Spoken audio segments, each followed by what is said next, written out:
Oi, gente. Seja bem-vindo. Esse é o nosso sexto vídeo da nossa série Buscando a Deus nas Férias. Isso significa que as férias acabaram. Eu tô com vontade de falar aquilo que a gente vê nos filmes. Se você está vendo esse vídeo, é porque as suas férias acabaram.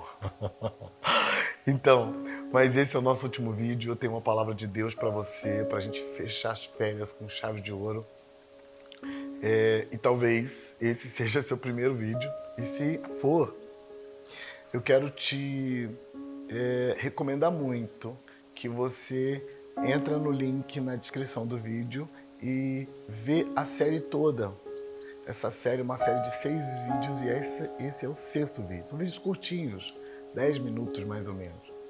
É uma palavra de Deus para você que a gente está ministrando durante as férias. Essa campanha, esse projeto Buscando a Deus nas Férias, é um projeto da Igreja Monte Sião e do Ministério Bálsamo de Gileade com o objetivo de incentivar as pessoas a buscar Deus nas férias, porque as pessoas às vezes tiram férias de Deus. Mas a partir do ano passado, e nesse ano, nós estamos liberando uma palavra semanalmente durante as férias, para que as pessoas durante as férias recebam uma palavra de Deus, sejam impactadas, sejam tocadas pela verdade de Deus no período das férias. Mas são vídeos curtinhos. Teve a edição de 2019, agora a edição de 2020. Então, se você estiver vendo isso pela primeira vez, você tem lá no canal, contando com o vídeo de hoje, já 12 vídeos. E você pode ouvir aí um de cada vez e deixar Deus falar com você, deixar Deus ministrar o seu coração, tá bom? A palavra de Deus que nós estamos trabalhando é Mateus 13, de 1 a 13. Aliás, essa é novidade para esse ano. Nessa edição do Buscando a Deus nas Férias, a gente está fazendo uma coisa diferente. Na edição anterior, para cada vídeo tinha uma palavra de Deus, um texto bíblico. Mas nesse a gente resolveu fazer diferente, porque é pouco tempo para aprofundar um texto. Então o que nós fizemos? Pegamos um texto só e estamos trabalhando com esse texto em partes durante todo o período das férias. Então, hoje é o fechamento desse tema e eu quero liberar essa palavra sobre a sua vida. Mateus 13, de 1 a 13, diz assim, palavra de Deus para o seu coração. Diz assim: naquele mesmo dia, Jesus saiu de casa e assentou-se à beira-mar. Reuniu-se ao seu redor uma multidão tão grande que, por isso, ele entrou num barco e assentou-se. Ao povo reunido na praia, Jesus falou muitas coisas por parábolas, dizendo: o semeador saiu a semear. Enquanto lançava a semente, parte dela caiu à beira do caminho e as aves vieram e a comeram.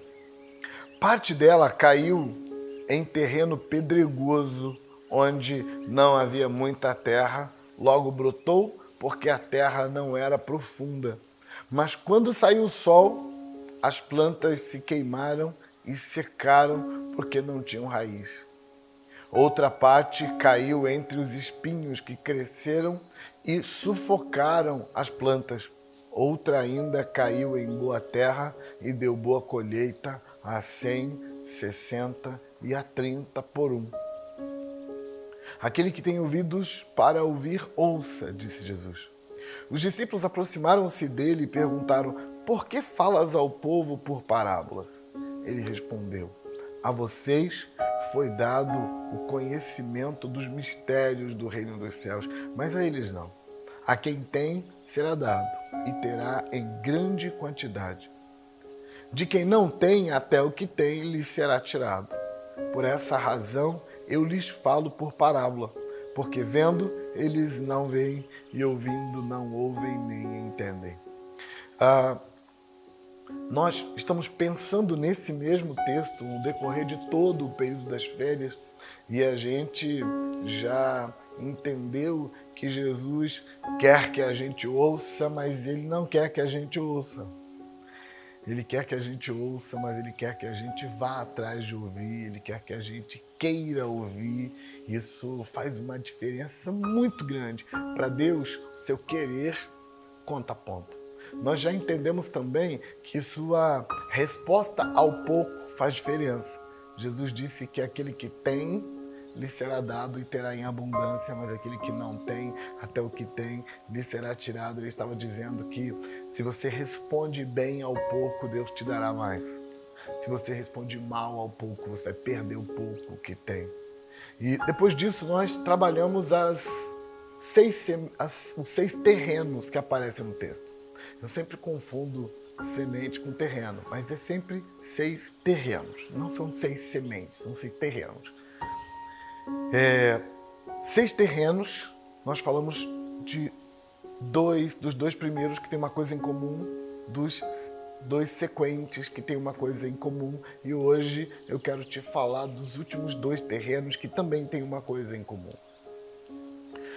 Os 2 primeiros terrenos são o terreno solado da beira do caminho, porque as pessoas pisam nele, ele está solado, e o terreno pedregoso. Ele também está solado, mas ele tem leves aberturas onde consegue receber a semente. E o que esses 2 terrenos têm em comum?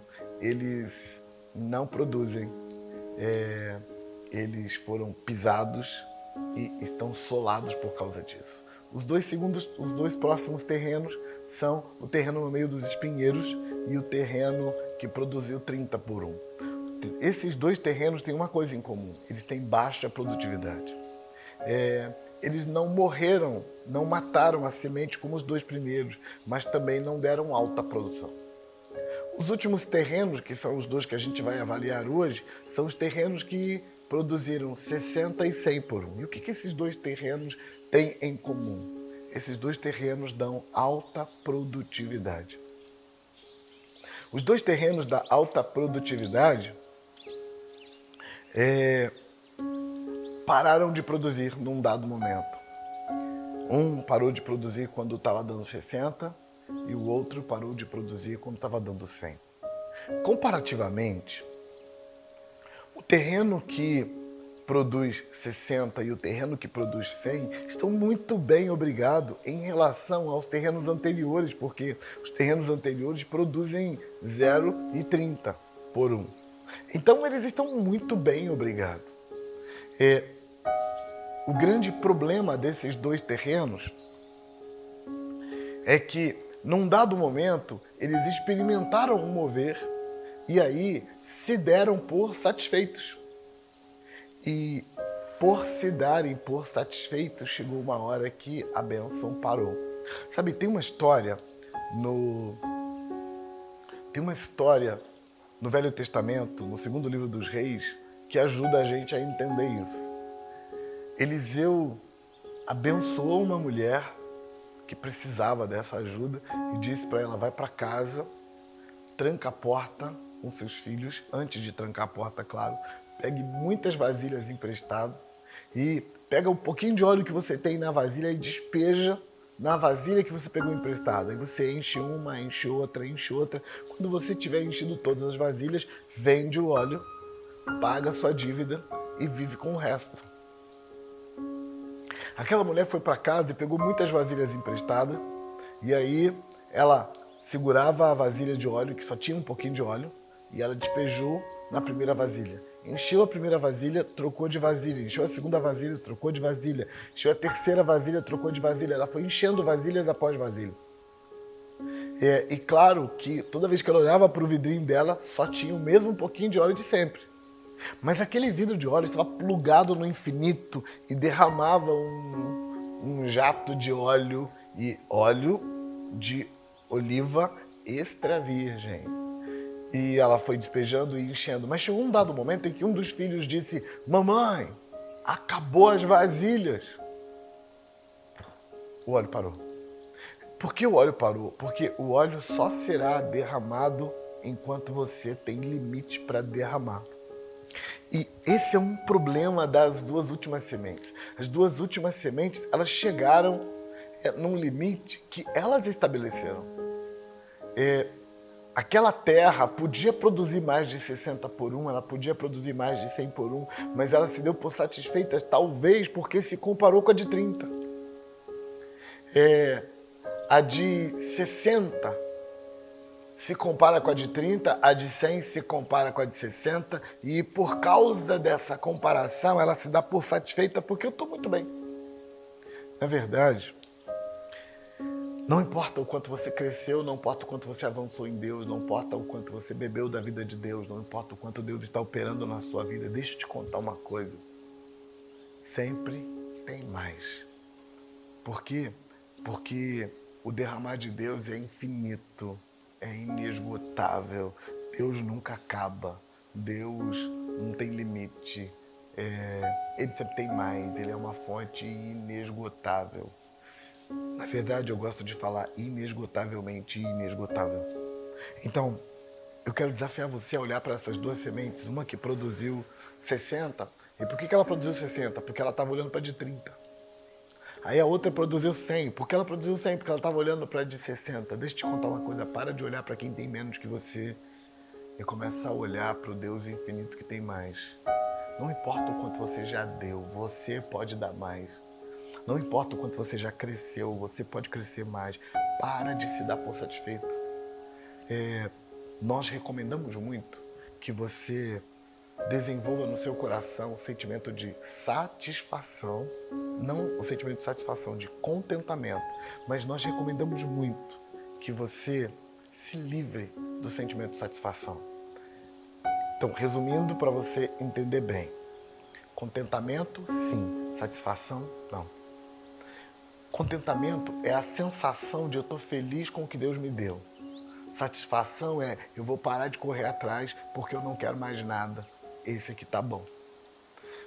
Registra isso. Deus não espera que você fique satisfeito. Se você produziu 100, vamos produzir 200? Se você produziu 200, vamos produzir 300? Se você produziu 300, vamos produzir 1.000, 1 milhão, 2 milhões? Mas por que eu vou ir para 200 se a pessoa mais perto de mim só tem 60? Não importa. Você não precisa ficar olhando para a pessoa que produziu 60. Você precisa olhar para Deus e como Ele é infinito e você pode ir muito além. Parábola do semeador foi o tema da nossa meditação nesse Buscando a Deus nas Férias, edição 2020, nossa segunda edição. Deus abençoe você, eu abençoo sua vida com muita prosperidade, com muita bênção. Deus te empurre para o centro da vontade dEle. Você já voltou para o trabalho, seja bem-vindo ao trabalho. Se você ainda está de férias, curte aí os seus últimos momentos. Deus te abençoe, seja muito abençoado. No ano que vem tem Buscando a Deus nas Férias de novo. E aí você vem com a gente e vai ser muito abençoado. Beijo grande, Deus te abençoe.